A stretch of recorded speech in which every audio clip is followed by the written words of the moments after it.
Good morning students. आज आपण उद्योजकतेची मूलतत्वे यामध्ये विशेषतः उद्योजकतेचे महत्त्व या युनिटवर चर्चा करणार आहोत. बेसिकली यापूर्वी आपण उद्योजकता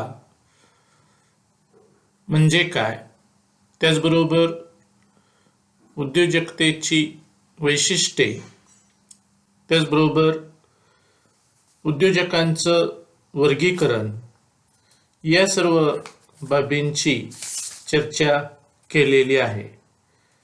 त्याचबरोबर उद्योजकतेच्या अनुषंगानं असणारे वेगवेगळ्या विचारवंतांनी मांडलेली मते देखील विचारात घेतलेली आहेत. आणि मग या सर्व गोष्टीचा अभ्यास केल्यानंतर आपल्याला आज उद्योजकतेचं महत्त्व जाणून घ्यावयाचं आहे. त्यालाच आपण इम्पॉर्टन्स ऑफ एंटरप्रेनरशिप असं म्हणू शकतो. यापूर्वी आपण चर्चा केलेली आहे, त्यामध्ये आपण म्हटलेलं आहे की उद्योजक हा देशाच्या अर्थव्यवस्थेमध्ये अत्यंत महत्त्वाचा घटक आहे. कारण ज्या देशामध्ये देशातील लोकांच्या मध्ये उद्योजकता म्हणजेच उद्योजकीय प्रवृत्ती जास्त असते, त्या देशाची अधिक प्रगती झाल्याचं दिसून येतं. आणि त्या दृष्टिकोनातून मग या उद्योजकतेचं महत्त्व आपल्याला विचारात घ्यावयाचं आहे. त्यामध्ये आपण काही वाक्य विचारात घेतली. Entrepreneurship is playing vital role in the economic development of the country. म्हणजे देशाच्या आर्थिक विकासामध्ये उद्योजक हा अत्यंत महत्त्वाची भूमिका बजावत असतो. अर्थात या भूमिकाबद्दलच आपण पुढे सविस्तर पाहणार आहोत. Entrepreneur is leader and change agent. म्हणजे उद्योगधंद्याचं नेतृत्व करणारा घटक आणि वेगवेगळ्या क्षेत्रात बदल घडवून आणणारा घटक म्हणून उद्योजकाकडे पाहिलं जातं. बऱ्याच वेळा यापूर्वी मी एक वाक्य वापरलेलं आहे की उद्योजक हा देशाच्या साकारलेल्या अर्थव्यवस्थेला गती देण्याचं काम करत असतो. By applying the innovative ideas. म्हणजेच वेगवेगळ्या नवनवीन कल्पना तो वापरत असतो, नाविन्याची निर्मिती करत असतो आणि त्या माध्यमातून तो अर्थव्यवस्थेमध्ये बदल किंवा त्याला अर्थव्यवस्थेला गतिशीलता आणण्याचं काम उद्योजक करत असतो. He has ability to identify opportunity. म्हणजे उद्योजक हा अर्थव्यवस्थेतील बाजारपेठेतील संधी शोधण्याचा प्रयत्न करत असतो. संधीच्या बाबतीमध्ये असं म्हटलं जातं की where the problem there is the opportunity.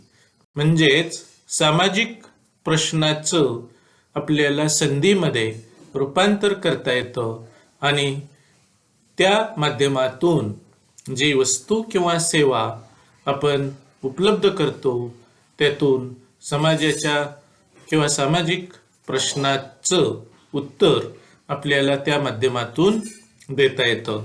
आणि त्या दृष्टिकोनातून he had ability of identifying and searching proper opportunity असं आपल्याला म्हणता येईल.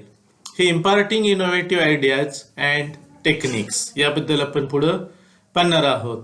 entrepreneurs are contributing for the nation as well as economic development of the country. आणि अशा पद्धतीनं आपण उद्योजकाचं महत्त्व हे पुढील च्या आधारे विचारात घेणार आहोत. यामध्ये पहिला जो घटक आहे तो म्हणजे प्रोव्हाइडिंग एम्प्लॉयमेंट अपॉर्च्युनिटी. यामध्ये असं म्हटलं जातं की ही creates self-employment opportunity and generates employment opportunity to others. म्हणजेच आपल्याला असं लक्षात येईल की उद्योजक हा स्वयंरोजगार स्वतःसाठी रोजगार निर्माण करतोच, पण त्याचबरोबर इतरांनाही रोजगार पुरवण्याचं देण्याचं काम करत असतो. आपण असा बारकाईने विचार केला, जर कोणी उद्योगधंदे व्यवसायच स्थापन केले नाहीत तर लोकांना रोजगार कसा मिळणार, अशा प्रकारची स्थिती आहे. So there is need of initiating to start any business as well as economic activity. While the entrepreneur take initiative for starting business, at that time automatically he had a good self-employment opportunity, and always he provides employment opportunity to others. What is the importance of providing employment opportunity by the way of entrepreneurship? Students, as per the statistics, rate of employment in India is rate of employability in India is 2.5% and rate of employment in India is 2.3% of the total population. म्हणजेच या देशामध्ये 2.5% लोक रोजगार शोधत असतात, परंतु त्यापैकी फक्त 2.3% लोकांनाच रोजगार मिळतो. मग आपल्या लक्षात येईल की देर इज गॅप. 0.2% लोकांना रोजगार मिळत नाही. आणि मग हा जो गॅप आपल्याला भरून काढायचा असेल तर there is a need to take initiative for entrepreneurial activity. आणि by the way of such entrepreneurial activity it can be possible to get self employment and provide employment to others. आणि म्हणून आपल्याला अशा पद्धतीनं, याशिवाय आपण जर विचार केला तर there is a indirect employment opportunity. आपल्याला माहिती आहे की मित्रांनो की एकदा एखाद्या व्यक्तीनं उद्योग व्यवसाय सुरू केला तर त्या माध्यमातून अनेक लोकांना रोजगार मिळतो. आपण एक छोटंसं उदाहरण घेऊया की फॉर एक्झाम्पल शेतकरी. आता शेतकऱ्याच्या माध्यमातून शेतकरी हा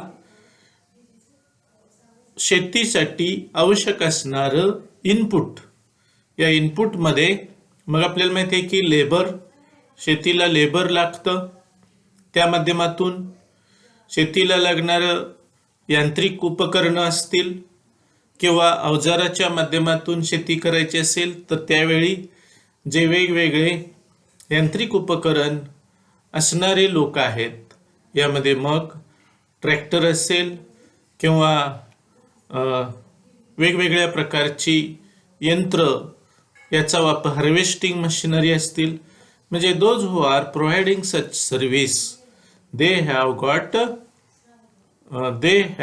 got such type of employment opportunity. याशिवाय जी आपण वेगवेगळी खतं, औषधं, बियाणं घेत असतो, या लोकांना देखील या माध्यमातून रोजगार मिळत असतो. यामध्ये मग मार्केटिंगमध्ये असतील, प्रोडक्शनमध्ये असतील, आणि त्यानंतरचा जो भाग आहे तो म्हणजे आपण जो शेतीमाल तयार करतो, शेतकरी तो शेतीमाल मालाची वाहतूक करणं असेल, त्याचबरोबर त्याची मध्यस्थामार्फत विक्री असेल, वितरण साखळी असेल, किंवा औद्योगिक क्षेत्राला मिळणारा कच्चा माल असेल. म्हणजे आपण या माध्यमातून ज्यावेळी अनेक शेतकरी या पद्धतीनं उत्पादन करतात त्यावेळी अनेक लोकांना डायरेक्ट इनडायरेक्ट रोजगार पुरविला जातो. दुसरा भाग आहे creation of wealth for society. Creation of wealth for society म्हणजे समाजासाठी साधन संपत्ती निर्माण करण्याचं काम. आता उत्पादन म्हटलं की इनपुट, प्रोसेस आणि output. Input, process and output. आता या ठिकाणी उद्योजक काय करत असतो तर कच्च्या मालावर प्रक्रिया करत असतो, वेगवेगळ्या प्रकारच्या सेवा देत असतो. त्या माध्यमातून तो उत्पादनाचे अनेक घटक एकत्रित करत असतो आणि त्या माध्यमातून तो optimum and maximum use of input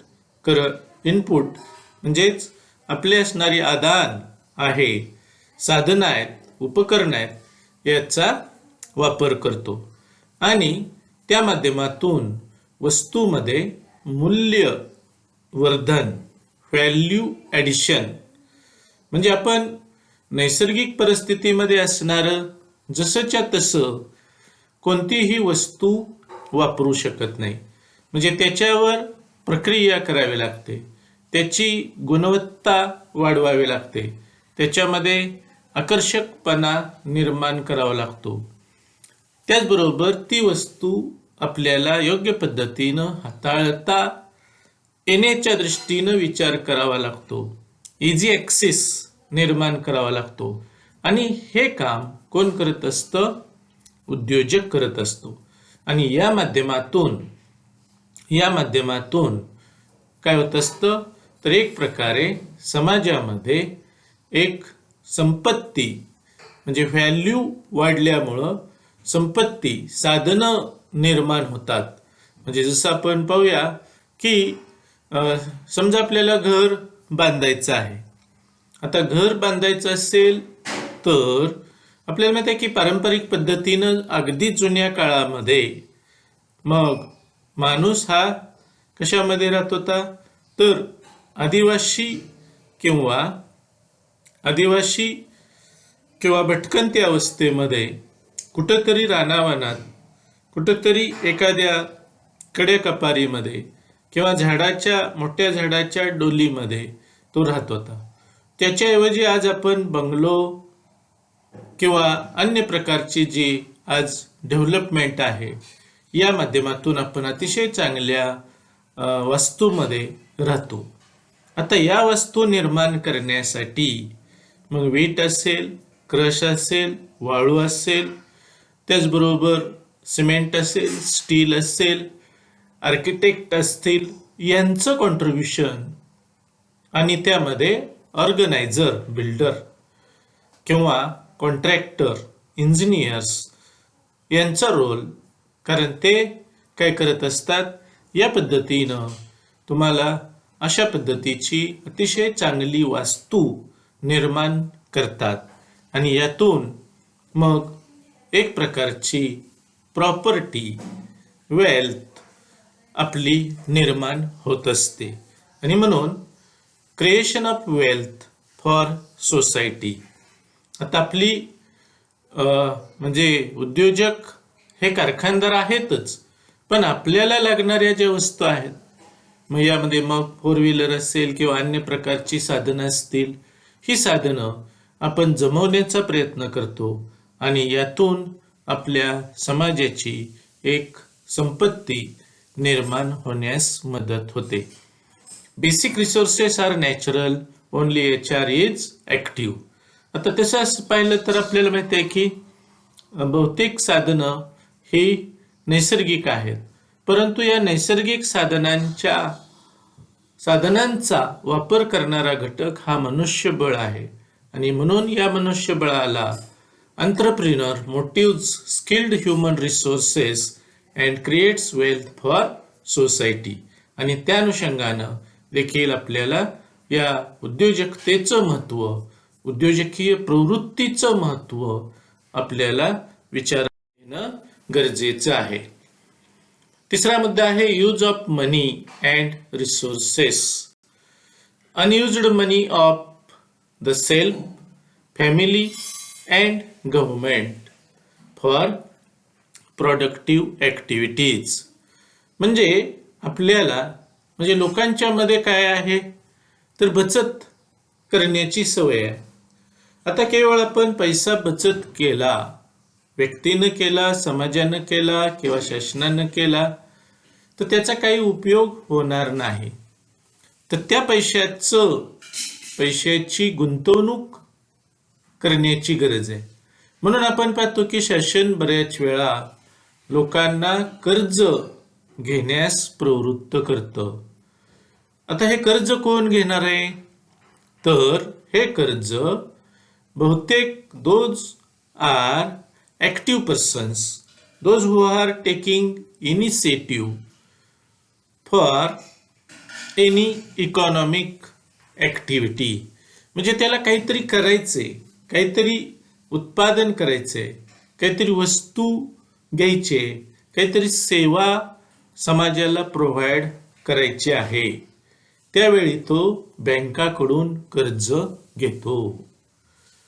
आणि मग आपल्याकडे एक प्रवृत्ती आहे की बचत करायची, बँकेत ठेवायचं, बँकेचं व्याज घ्यायचं आणि निवांत राहायचं.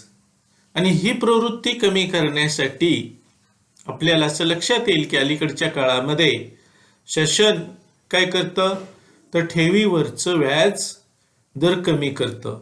आणि तुम्ही तो पैसा खर्च केला पाहिजे, तुम्ही तो पैसा गुंतवला पाहिजे, अशा प्रकारची मानसिकता विकसित करण्याचं काम ह्या वेगवेगळ्या शासनाच्या ज्या वित्तीय धोरणाचा भाग असतो त्या माध्यमातून केला जातो. त्याचं कारणच ते आहे की अनयुज्ड मनी हा आपल्याला प्रोडक्टिव्ह ॲक्टिव्हिटीसाठी यूज करण्याची वृत्ती असली पाहिजे.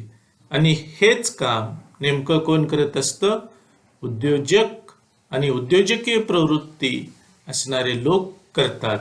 Entrepreneur take keen interest for extract money from rich customers. दुसरा भाग आहे की श्रीमंताच्या खिशातून पैसा काढण्याचं काम हे उद्योजक करत असतात. Because they are providing such valuable articles to that rich persons.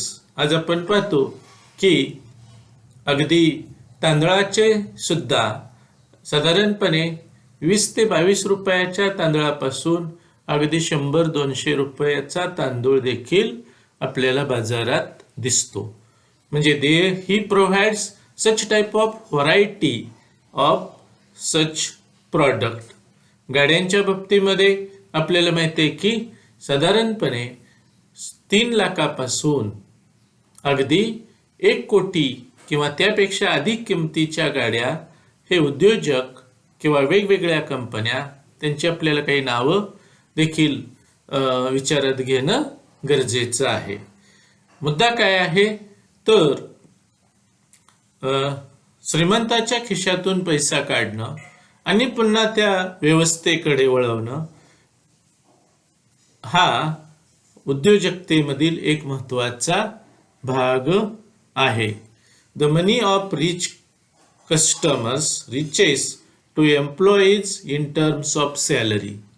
म्हणजे आपण ज्या वस्तू आणि सेवा समाजाला पुरवतो त्या माध्यमातून जे आपल्याला मिळतं उद्योजकाला, तो पैसा पुन्हा जे स्टेक होल्डर्स आहेत किंवा विशेषतः कर्मचारी आहेत त्यांना सॅलरीच्या स्वरूपामध्ये मिळतो. म्हणजे ह्या पैशाचं चलनवलन वाढवण्यासाठी, म्हणजेच त्याला आपण म्हटलेलं आहे की role of entrepreneur is chain the transfer money. म्हणजे ही जी चेन आहे, ही चेन आपल्याला फिरत ठेवणं गरजेचं आहे. लास्ट आणखी एक मुद्दा आपल्या लक्षात येईल की चौथा मुद्दा आहे motivation to start enterprise. Basically each and every government is taking initiative for developing entrepreneurship. म्हणजे शासनाला असं वाटतं की आपल्या देशामध्ये अनेक उद्योजक तयार झाले पाहिजेत, परंतु शासनाच्या योजनांना आपल्या समाजातील किंवा व्यवस्थेतील लोक केराची टोपली दाखवतात. परंतु सर्वच लोक त्याकडे दुर्लक्ष करत नाहीत, तर त्यातील काही लोक या शासनाच्या योजनांनी काय होतात, मोटिवेट होतात आणि ते इनिशिएटिव्ह घेतात आणि त्यांच्यामधील उद्योजकता विकसित करतात. आणि म्हणून इट प्रोव्हाइड, म्हणजे शासन काय करत असतं, तर वेगवेगळ्या प्रकारच्या सोयी सुविधा देण्याचा प्रयत्न करत असतं, उद्योजकांना सवलती देण्याचा प्रयत्न करत असतं. परंतु या सवलती घेणाऱ्या उद्योजकांची गरज आपल्या देशाला आहे, कारण त्या माध्यमातून आता आपण जे विचारात घेतोय त्या मुद्द्यांच्या द्वारे आपल्याला उद्योजकतेचं महत्त्व लक्षात येईल. Provision for local to global market. आपण पाहतोय की उद्योजकतेमुळं काय झालेलं आहे, तर तो उद्योजक आपलं उत्पादन हे स्थानिक आणि जागतिक बाजारपेठेमध्ये पोहोचवण्याचा प्रयत्न करतो. त्याचं महत्त्व आपल्या लक्षात येईल की आपल्याला अनेक प्रकारच्या वस्तू, म्हणजे समाजाला अनेक प्रकारच्या वस्तू कॉम्पिटिटिव्ह प्राइसमध्ये आपल्याला उपलब्ध होतात आणि आपलं उत्पादन जागतिक बाजारपेठेमध्ये जातं. आता जागतिक बाजारपेठेत जाण्यासाठी आपल्या उत्पादनाकडे सुद्धा तशा प्रकारचा दर्जा असणं गरजेचं असतं आणि हा दर्जा निर्माण करण्याचं काम उद्योजक करीत असतात. त्याचबरोबर support for collaboration. There is another way to start a business by collaborative activity. आपल्याकडं मग आपल्याला माहिती आहे की हिरो होंडा, फार्म ट्रॅक म्हणजे मॅसिव्ह, त्याचबरोबर अशा प्रकारचे अनेक कंपनी आहेत, ज्युबिलंट कंपनी आहे की they have started franchises of foreign companies. म्हणजे त्यांनी तशा प्रकारच्या फॉरेन कंपनीशी कोलॅबोरेशन करून आपल्या देशामध्ये फ्रँचायझीज सुरू केलेले आहेत. There are various super markets as well as dealers. आता वाहनांचे डीलर्स, जसं की डीलरशिप ही ऑल इंडिया लेवलला, जिल्हा लेवलला, त्याचबरोबर स्टेट लेवलला सुद्धा आपल्याला घेता येते. म्हणजे एका बाजूला उत्पादन आणि दुसऱ्या बाजूला वितरण, यामध्ये म्हणजे आपल्याला या पद्धतीनं कोलॅबोरेशन, परदेशी उत्पादन असलं तरी आपण इथं लोकल मार्केटमध्ये त्यांच्याशी कोलॅबोरेशन करून ते उत्पादन तयार करू शकतो आणि त्याचं विपणन करू शकतो. Mindset of customer is also change within last 2 decades. आता आपल्या लक्षात आलेलं आहे की कस्टमरचा माइंडसेट हा बदललेला आहे आणि या माइंडसेटमध्ये अनेक गोष्टी आलेल्या आहेत. हा माइंडसेट कोणता आलेला आहे, तर age of use and throw. म्हणजेच आपण आता पाहतोय की लॉंग टर्म वस्तू वापरण्याची मानसिकता ग्राहकाची बदललेली आहे. आणि या बदलामुळं काय झालेलं आहे तर रिकरिंग नेचर मार्केटिंग आपल्याला तयार करता आलेलं आहे. हे सुद्धा काम उद्योजकतेमध्येच महत्त्वाचं, म्हणजे उद्योजकतेच्या भूमिकेचाच एक भाग आहे. तशा प्रकारचा अप्रोच हा त्यांनी स्वीकारलेला आहे. त्यानंतर saving tendency to comfort tendency, लोकांची बचतीची प्रवृत्ती. म्हणजे बऱ्याच वेळा आपण जर वेगवेगळे सोशल मीडियावर असणारे व्हिडिओ किंवा लेख कुणी असं आपल्या ग्रुपमध्ये टाकतात, त्यामध्ये असं म्हणतात की आपलं सध्याचं जीवन हे महत्त्वाचं आहे, पुढच्या पिढीचा विचार करण्याऐवजी वर्तमान काळामध्ये आनंदामध्ये जगा, आहे तो पैसा योग्य पद्धतीनं खर्च करा वगैरे वगैरे. म्हणजे अशा प्रकारचं तत्वज्ञान या व्यवस्थेमध्ये पसरवणं आणि त्या माध्यमातून समाजाला मोठ्या प्रमाणात वस्तू आणि सेवा खरेदी करायला भाग पाडणं, त्यांची उपभोग पातळी वाढवणं. मग त्यामध्ये अनेक शब्द आपल्याला माहित आहेत की दिल मांगे मोर, म्हणजे एक मोबाईल असून उपयोग नाही, 2 मोबाईल पाहिजेत. एक गाडी असून उपयोग नाही, 2 गाड्या पाहिजेत. एक घर असून उपयोग नाही, सेकंड होम. पुण्यामध्ये राहणाऱ्याला महाबळेश्वर पाचगणीच्या ठिकाणी सेकंड होम त्यांनी खरेदी करावं, साताऱ्यासारख्या थंड हवेच्या ठिकाणी खरेदी करावं. म्हणून हे मार्केटिंग फंडा कोण आणतं तर उद्योजक आणतात. आणि त्या माध्यमातून लोकांनी आपला पैसा हा खर्च करावा अशा पद्धतीची. त्यानंतर legal provision for scrap of vehicles after 15 to 20 years. आपण पाहतोय आता नितीन गडकरी साहेब हे सातत्यानं सांगतात की 15 वर्षानंतरची वाहनं ही स्क्रॅपमध्ये. म्हणजे काय, आपण जुनीच वाहनं 25-30 वर्ष तीच दुरुस्त करून वापरतो आणि मग त्याचा परिणाम काय तर मागणी निर्माण होत नाही आणि शिवाय ती इको फ्रेंडली नाहीत, प्रदूषण निर्माण करतात.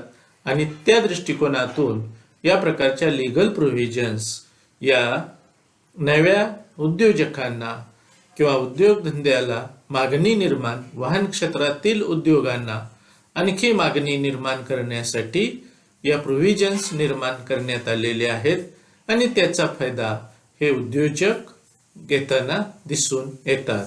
Recycle of material policy.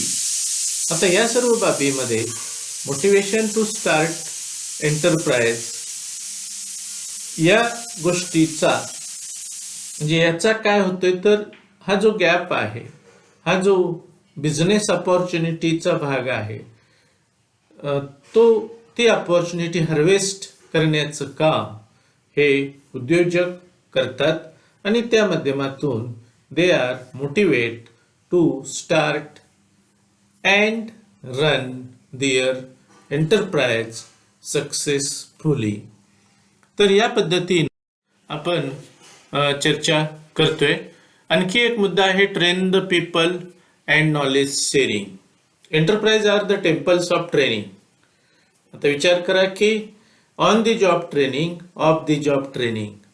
On the job training हे अत्यंत महत्त्वाचं काम आहे, परंतु ही संधीच लोकांना मिळाली नाही तर लोक ट्रेंड होणार नाहीत.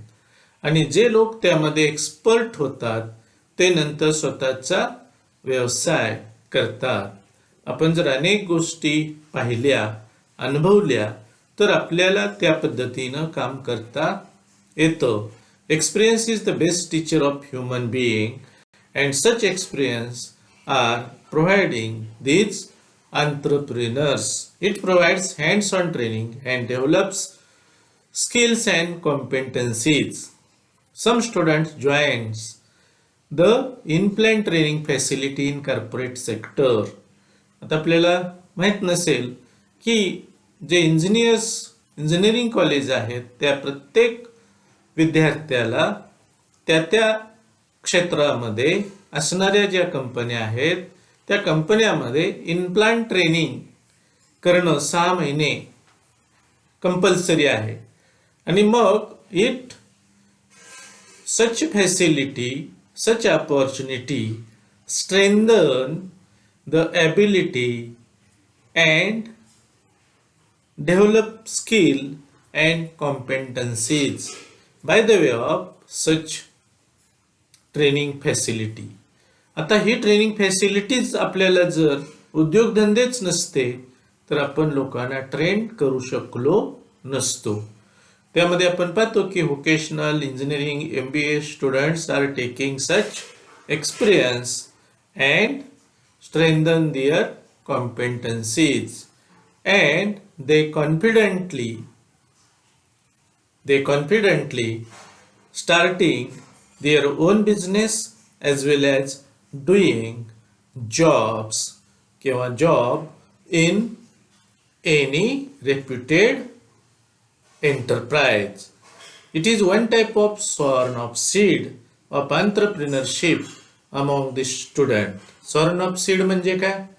तर या माध्यमातून एक प्रकारे लोकांच्या मध्ये, मुलांच्या मध्ये उद्योजकतेची बीज रुजवण्याचं काम हे वेगवेगळ्या असणाऱ्या औद्योगिक संस्था, उद्योगधंदे करताना दिसून येतात. These institutes are develops future entrepreneurs. Research laboratories also developing such type of new products for launching innovations. Okay, increase income level of the society, increase production capacity, use up limited resources with their full capacity. त्याचबरोबर avoid waste and ideal time, expansion, growth and development, generates employment, leads to increase income level of the society. आता यामुळे काय होते तर production capacity वाढली की आपलं उत्पन्न वाढतं, विक्री वाढली, उत्पन्न वाढतं, आपण साधनांचा पर्याप्त वापर केला, आपलं उत्पन्न वाढतं, वेस्टेज कमी केलं आणि आयडियल टाइम योग्य पद्धतीनं वापरला तर आपलं उत्पन्न वाढतं. आणि या माध्यमातून आपलं उत्पन्न वाढतं म्हणजेच तिथं एम्प्लॉयमेंटच्या संधी, रोजगाराच्या संधी आपल्याला मोठ्या प्रमाणात देता येतात. Leads to increase the income level of the society. तर अशा पद्धतीनं आपण जवळजवळ 5 ते 6 मुद्द्यांच्या आधारे साधारणपणे चर्चा केलेली आहे. This is the part first of importance of entrepreneurship. कारण थोडासा हा व्यापक भाग असल्यामुळं आपल्याला याचा 2 भागामध्ये व्हिडिओ तयार करावा लागतोय. तरी देखील आपला पहिला भाग जवळजवळ 35 मिनिटाचा झालेला आहे. पुन्हा एकदा सर्वांचे आभार.